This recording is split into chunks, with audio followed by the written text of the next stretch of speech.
नमस्कार, मैं बबलू चक्रवर्ती, Mansukh times news network में आपका स्वागत है। हमारे एक विशेष कार्यक्रम क्या कर रहे हैं साहब में आज हम सदर विधायक माननीय विपिन वर्मा डेविड जी के दरबार में आए हैं जनता की समस्याओं को लेकर। तो हमारे कुछ सवाल रहेंगे विपिन जी से। सदर विधायक हैं विपिन वर्मा जी, मिलते हैं, पास में ही बैठे हुए हैं हमारे साथ, और मिलते हैं कुछ सवालों के साथ डेविड विधायक वर्मा। विधायक जी, सबसे पहले तो हम अपने दर्शकों के लिए अपना परिचय जानना चाहेंगे। सभी को नमस्कार। मैं विपिन वर्मा उर्फ डेविड, एटा सदर विधायक। और जैसा कि मेरे पत्रकार बंधु श्री बबलू चक्रवर्ती ने कहा साहब क्या कर रहे हैं, तो पहले मैं ये कहूँगा कि साहब शब्द नहीं, हम लोग जन सेवक हैं और हम लोग क्या सेवा कर रहे हैं, ये प्रश्न है। बहुत बहुत धन्यवाद, स्वागत है आपका। हमारे लिए साहब शब्द एक बड़े भाई के लिए भी बोल सकते हैं। तो हम अपने सवालों का दौर शुरू करते हैं। विधायक जी, शहर में सीवर की समस्या बहुत विकराल है, पब्लिक दुखी है बहुत ज़्यादा, राहगीर परेशान हैं, कैसे निपटेंगे इस समस्या से? हाँ, आपका प्रश्न बहुत सही है। इस समय शहर के अंदर सीवर लाइन का कार्य चल रहा है और उसमें सीवर के अंदर खुदाई बहुत गहरी होती है, मिट्टी खुद के निकलती है, फिर रिफ़िल होती है। तो इसके दौरान जो मिट्टी का कंप्रेशन है वो पूरा नहीं हो पा रहा है, जो बरसात में बैठने की समस्या के रूप में सामने आ रहा है। इसके अलावा जो निर्माण कार्य है वो थोड़ा सा, जो स्पीड जो पब्लिक को उम्मीद है कि ये तेज़ होना चाहिए, वो थोड़ा स्लो है। ये दो बातों को मैं मानता हूँ। और आपको बता दूं कि मैंने कुछ दिन पूर्व ही सीवर लाइन प्रोजेक्ट से संबंधित विभाग की और अपने एटा के जिलाधिकारी और मेरी एक बैठक हुई है जॉइंट। उसमें सीवर लाइन से संबंधित लोगों ने मुझे आश्वस्त किया है कि इस बरसात के बाद जितनी भी गलियों के अंदर जो गलियां बैठ गई हैं, जिस जगह समस्या आई हैं, जहाँ पर सीवर लाइन कंप्लीट हो गया है, वो पुनः वो सही करेंगे और जो कार्य जो शिथिल है उसकी स्पीड तेज़ होगी। और इतना मैं कहना चाहता हूँ कि जब भी कोई एक निर्माण होता है तो समस्याएं तो रहती हैं, उसके लिए मैं क्षमा प्रार्थी भी कहूँगा अपने आप को, लेकिन समस्या थोड़ी रहते हुए, लेकिन इसका समाधान जब पूर्ण होने के बाद इससे राहत की भी आपको उम्मीद होगी, ऐसा मैं अपने समस्त जनता जनार्दन से उम्मीद करता हूँ। जी विधायक जी, क्राइम के मामले में हम एक सवाल करना चाहते हैं कि आज बीजेपी की सरकार है, शुरुआती दौर में जब योगी जी की सरकार बनी थी तो क्राइम बेहद कंट्रोल हुआ था, लेकिन वही स्थिति आज विकराल होती जा रही है, क्राइम की स्थिति बढ़ती जा रही है। इस विषय में क्या कहेंगे? देखिए, क्राइम के कई रूप होते हैं। एक होता है संगठित गिरोह, जिसके ऊपर हमारी भाजपा सरकार, यशस्वी मुख्यमंत्री योगी जी के नेतृत्व में उनकी कमर तोड़ दी गई है। अधिकतर लोग जेल में हैं और आप देख रहे हैं जिन माफियाओं पर पूर्व में कभी कोई हाथ डालने की कोशिश नहीं करता था, आज वो लोग स्वयं सरेंडर होकर जेल में जा रहे हैं। और बाकी रहा कि चोरी है या अन्य कहना चाहिए घरेलू हिंसाएं हैं या अन्य बातें हैं, वो एक तरीके से आप मान सकते हैं कि जो कोरोना काल की स्थिति रही है, इस समय आर्थिक गतिविधियों की वजह से भी कुछ परेशानियां हो सकती हैं, लेकिन ओवरऑल मैं कहना चाहता हूं कि बड़ी आपराधिक घटनाएं बिल्कुल नहीं हो रही हैं। और पूर्व सरकारों से इस सरकार में जो आम जनमानस के अंदर शांति का भाव है वो आज तक कभी भी महसूस नहीं हुआ। इस बात में मैं आपसे स्पष्ट कहूं कि जनता इस मामले में भारतीय जनता पार्टी की सरकार से बहुत संतुष्ट है। क्राइम कम हुआ है, गुंडागर्दी खत्म हुई है, माताएं बहनें स्वच्छंदता के साथ, इस भाव के साथ रात में भी घूम सकती हैं। और इसकी मैं समझता हूँ आप जब पब्लिक के बीच में भी जाएंगे तो उसमें मेरी सरकार को 100 में से 100 नंबर मिलेंगे। विधायक जी, एक सवाल हो रहा है कि थाना सरकारी कार्यालयों में फरियादियों को, पीड़ितों को भटकते हुए देखा जा रहा है। थानों के बजाय वरिष्ठ अधिकारियों के कार्यालय के चक्कर लगाए जा रहे हैं फरियादी द्वारा, और शायद जनप्रतिनिधियों के दरबारों में भी फरियादी आ रहे हैं। ये स्थिति क्यों बन रही है? आपको एक बात बता दूं, सरकार की मंशा बहुत स्पष्ट है कि आम आदमी तक न्याय मिले, और इस मामले में आपको कहूँगा कि ऊपर के स्तर से आप महसूस करेंगे, पूर्व सरकार में जो ट्रांसफ़र पोस्टिंग के नाम पर अन्य चीज़ों पर जो होती थी वो हमारी सरकार में पूर्ण रूप से रुका हुआ है। निचले स्तर पर जो पूर्व सरकारों के द्वारा उस समय के माहौल को जो बनाया गया था उसका असर मैं मानता हूं कि आज भी हो सकता है। निचले स्तर पर जो सरकारी कर्मचारीगण हैं या थाने की जो आप बात कर रहे हैं, पब्लिक के लिए समस्या हो सकती है, लेकिन हमारे स्तर पर जो भी चीज़ संज्ञान में आती है हम तुरंत कार्रवाई करते हैं और हम उसको बहुत तेज़ी से उनके ऊपर कार्रवाई भी करते हैं और उनको न्याय दिलाते हैं। विधायक जी, एक सवाल आपसे ये है, आपका नई सवाल है, आप जनता दरबार लगाते हैं, मैंने देखा है और सुना भी है कि आप प्रतिदिन जनताओं की पीड़ा सुनते हैं। कितने लोगों की पीड़ा डेली आप समाधान कराते हैं? देखिए, पूरे क्षेत्र की जनता जिसको जो लगता है कि कोई समस्याग्रस्त है, सरकारी कर्मचारी सुन नहीं रहे हैं या अन्य कोई बात है, उस रूप में वो तुरंत यहाँ आते हैं। और मेरी कोशिश भी रहती है कि अधिकतर लोगों का स्वयं निवारण करूं, संबंधित अधिकारी को टेलीफोन करूं, संबंधित थाने को टेलीफोन करूं, समस्या का समाधान हो। और संख्या की आप बात करते हैं तो संख्या तो कई बार ये हो जाती है कि मैं अपने मुँह से कहूँगा तो बड़ी बात होगी।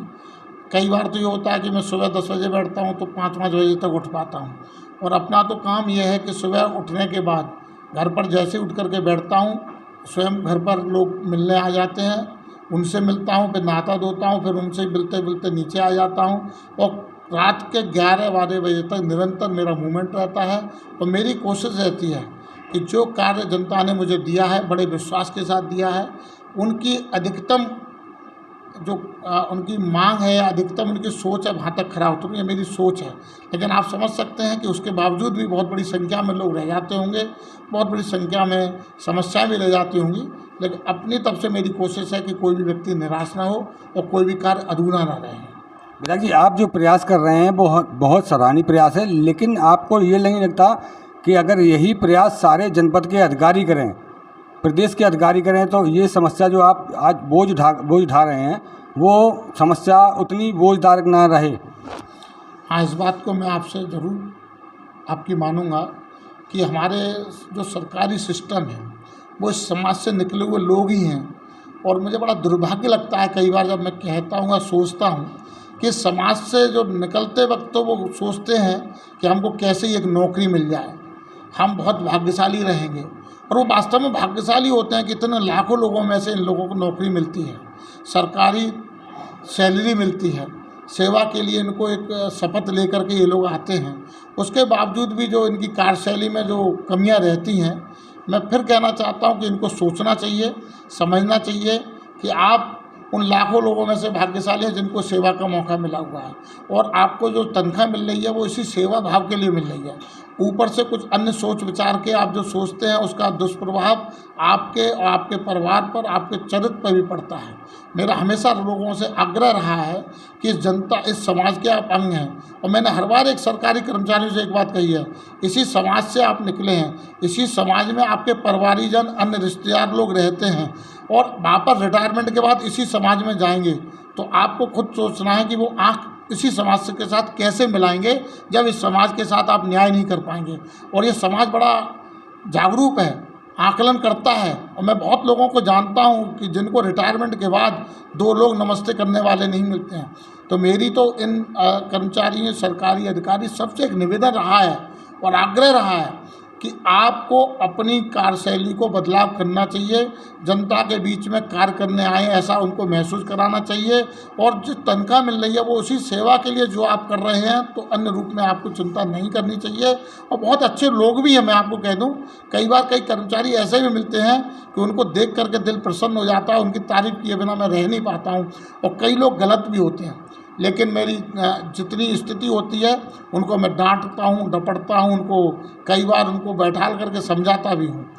और मेरी कोशिश है कि ये सिस्टम में जो बदलाव आना चाहिए, और मैं ये समझता हूँ जो सिस्टम समाज से निकला है इसमें पूर्व सरकारों में जो कमियां रही हैं, जो इनके आचार विचार गलत रहे हैं, उसमें थोड़ा समय लगेगा, और मैं उम्मीद करता हूँ कि धीमे धीमे हमारी भाजपा की जो सरकार है, इसकी जो सोच है, इसके साथ इनमें अंतर आएगा, इनमें विश्वास जगेगा और इनके अंदर भी बदलाव आएगा, ऐसी मेरी सोच है।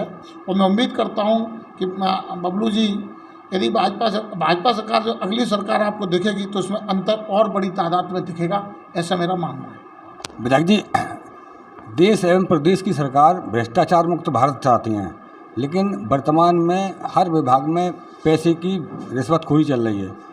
पीड़ित जनता खुद बताती है, आपकी मानना पड़ेगा, आपको भी, आप भी जानते होंगे, आपके सामने भी संज्ञान में मामले आते होंगे।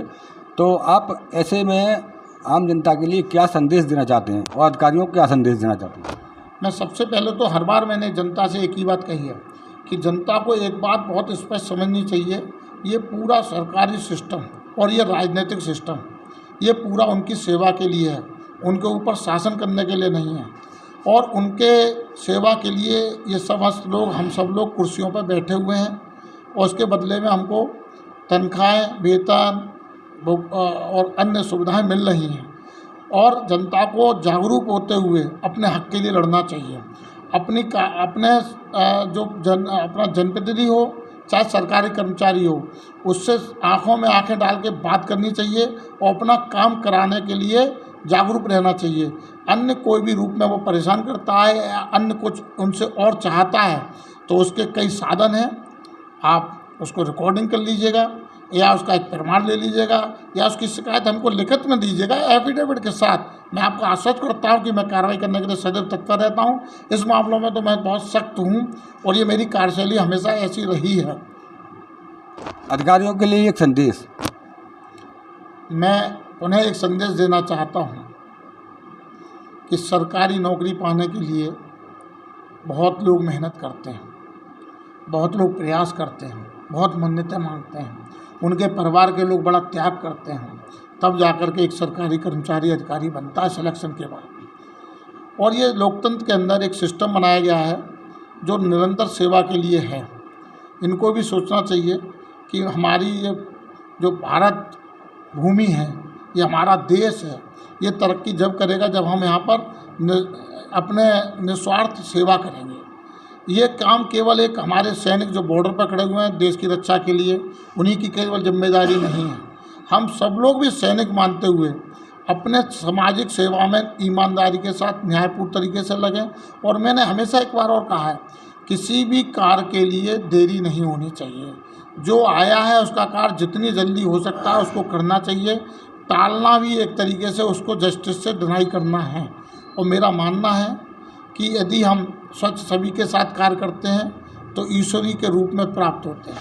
मैंने कई अधिकारियों को देखा है जिनके लिए सेवा भाव को देखकर ये जनता ट्रांसफ़र होने पर रोती है, उनके गाड़ियों के आगे लेट जाती है, तो वो जनता प्यार करती है। और कई लोगों को मैंने देखा है जब उनका ट्रांसफ़र होता है तो जनता इस तरीके की बात करती है या उनके पास मिलने तक नहीं लोग जाते हैं। तो उनको सोचना चाहिए, उनको आईना है ये समाज, उनको एक बार अपनी कार्यशैली का अवलोकन भी करना चाहिए। मैं फिर से कहूँगा, जो अच्छे अधिकारी और कर्मचारी हैं मैं उनको दिल से उनको बहुत सम्मान भी देता हूँ और जो गलत इस तरीके के लोग हैं उनको चेतावनी भी देता हूँ कि कोशिश करिए, आपको ये सरकारी नौकरी मिली हुई है जिससे हम व्यवस्थित होकर के सेवा कर सकें, अन्य किसी चीज़ों में ना हो और जनता को खुश करें, उनके कार्य तेज़ी से करें, ऐसी उनके अंदर भाव जगे, ऐसी मेरी कामना है। विधायक जी, हमारे जनपद के एक लाल ने देश की सेवा करते हुए, सुरक्षा करते हुए अपनी शहादत दे दी। ऐसे हमारे देश के सैनिक के शहादत पे दो शब्द। देखिए, एटा की धरती ऐसी धरती है जहाँ के अनेकों लाल इस भारत माता की सेवा में लगे हुए हैं। बहुत बड़ी तादाद में हमारे एटा के युवा वर्ग सैनिक हैं, सेना के अंदर हैं, विभिन्न आर्म फोर्सेस के अंदर हैं और कई लोग इस देश के लिए शहीद भी हुए हैं और अपने यहाँ कई शहीद स्थल भी बने हुए हैं। और आज जम्मू कश्मीर के अंदर भी हमारा एक युवा, हम लोगों का आदर्श आज भी शहीद हुए हैं, जो कल उनका पार्थिव शरीर एटा में आ रहा है। तो मैं तो सिर्फ इतना कहना चाहता हूँ कि इन परिवारों का हम कभी ऋण नहीं उतार सकते हैं। इनकी सेवा भाव को, इनके लिए तो हम लोग जितना कर सकें उतना कम है। ये राष्ट्र उनका हमेशा कृतज्ञ था, कृतज्ञ है और कृतज्ञ रहेगा।